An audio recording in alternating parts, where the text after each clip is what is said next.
Adding more CPU cores to a server can actually make it slower, and the reason comes down to something most people have never heard of called NUMA. NUMA stands for Non-Uniform Memory Access. It's a way modern servers are physically built, where memory isn't one shared pool that every CPU reaches equally.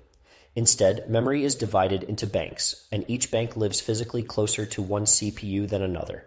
Close memory is fast, far memory is slow. That's the non-uniform part. Think of it like a kitchen with two chefs. Each chef has their own counter with ingredients right in front of them. If Chef A needs something from Chef B's counter, they have to reach across, which takes longer.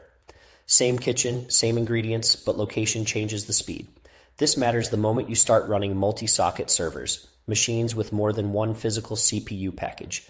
Nearly every modern cloud instance, every Kubernetes node, every database server above a certain size is running on hardware like this. Here's when it bites teams. A team doubles their CPU allocation on an AWS EC2 instance because a service is running slow. Performance gets worse. Nobody can explain it. The CPU count went up, memory bandwidth should be higher, but latency is up across the board. What actually happened is that the application is now spanning both NUMA nodes, both CPU sockets, and half its memory requests are crossing that slow inter-socket link. More cores, more cross-node traffic, more waiting. The hardware didn't change, the layout of the workload on that hardware did. Every modern server CPU has a memory controller built directly into the processor. That controller manages a specific region of physical RAM. That's its local NUMA node. A 2-socket server has 2 NUMA nodes. A 4-socket machine has 4. Each node typically gets half or a quarter of total system memory.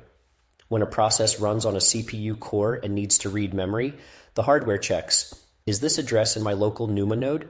If yes, it's fast, typically 60 to 80 nanoseconds on modern hardware.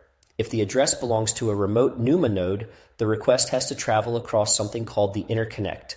Intel calls theirs UPI, AMD calls theirs Infinity Fabric, and you're now looking at 130 to 200 nanoseconds or more. That's roughly 2 to 3 times slower. For a database doing millions of memory operations per second, this compounds fast. Linux is aware of all of this. The kernel has a NUMA subsystem that can be queried directly. Running numactal hardware on a Linux server shows you exactly how many nodes exist, which CPU cores belong to each node, and how much memory each node has. Running numactal show tells you which node your current process is pinned to. The kernel also has a policy called NUMA balancing. It tries to automatically migrate processes and their memory pages toward the same node, and if this is the kind of deep systems behavior you want to understand, Stack Future covers one concept like this every day. The policy helps, but it's reactive, not perfect. For applications where memory latency matters, databases, caches, real-time systems, you often want to pin manually. Numactal, CPU node bind, j0, membind, j0. Before your process launch tells Linux, run this on node 0, allocate all its memory on node 0. Stay local, stay fast. A team runs a Redis cache on a 96-core AWS EC2 RCI 24x large instance. They're seeing inconsistent latency spikes, P99 response times randomly jumping from 1 millisecond to 8 milliseconds under load. Nothing in the Redis logs explains it. CPU utilization looks fine. They run numactal hardware and find 2 NUMA nodes, 48 cores and 192 gigabytes of RAM each. Then they check Redis's actual placement with task set CP against the Redis process ID and see it's floating across both nodes. Linux scheduled it wherever there was a free core. The fix, they pin Redis with numactal, CPU node bind, 0, membind, 0, Redis server redis.conf. All threads on node 0, all memory on node 0. The P99 spikes disappear. Same hardware, same Redis config, different placement. In Kubernetes, the equivalent is setting the CPU manager policy to static and enabling topology manager with the single NUMA node policy, which tells the scheduler to only assign pods to nodes where all requested CPUs and memory come from the same NUMA node.